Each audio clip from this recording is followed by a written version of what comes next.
80 की speed 5 minute. Story start होगी 5 second बाद। लिखें, निशांत एक शांत और अपने काम में माहिर जासूस को एक बेहद अजीब केस सौंपा गया था।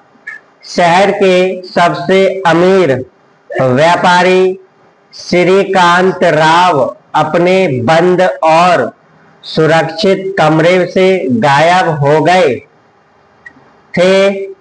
यह कमरा अंदर से बंद था और खिड़की पर भी कोई निशान नहीं था।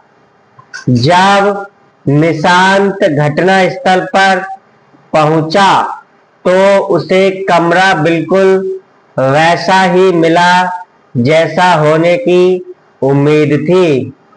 लकड़ी का दरवाजा अंदर से बंद था। खिड़कियों पर लगी लोहे की छड़ें मजबूत थीं। कमरे के अंदर कोई दूसरा रास्ता नहीं था। मेज पर आधी पी हुई चाय का कप रखा था और फर्श पर एक अखबार पड़ा था। सबसे अजीब बात यह थी कि दीवार पर टंगी श्रीकांत की घड़ी रुकी हुई थी। घड़ी की सुई ठीक 11 बजे पर रुकी थी।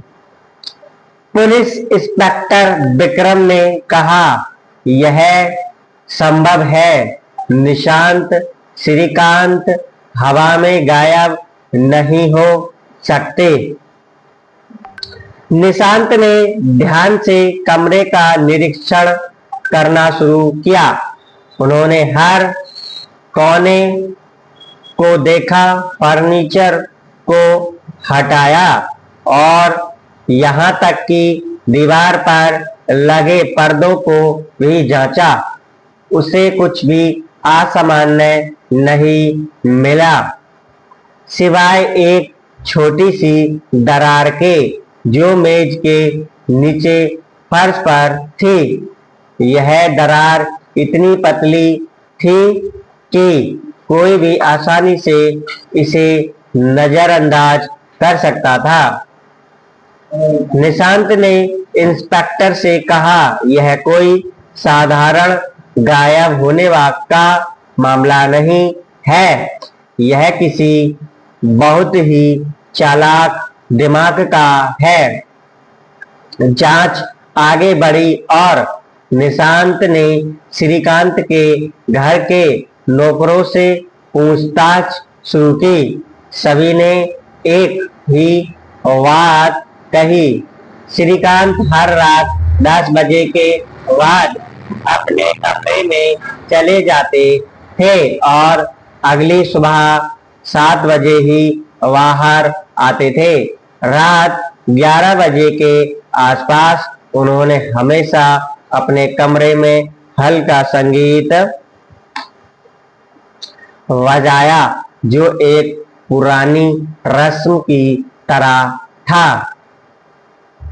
जांच करते हुए निशांत के दिमाग में एक विचार आया। उसने मेज के नीचे फर्श की दरार को फिर से देखा। वह समझ गया कि यह दरार किसी चीज को छुपाने के लिए नहीं थी, बल्कि यह खुद का एक सुराग थी। वह तुरंत घड़ी के पास गया जो 11 बजे पर रुकी थी। यह समय भी वही था जब श्रीकांत अपने कमरे में संगीत बजाया करते थे। निशांत ने इंस्पेक्टर विक्रम से कहा, यह गायब होने का एक भ्रम है। श्रीकांत कमरे में ही है। सब चौंक गए। निशांत ने कमरे की दीवारों को ध्यान से देखा और एक जगह हल्की सी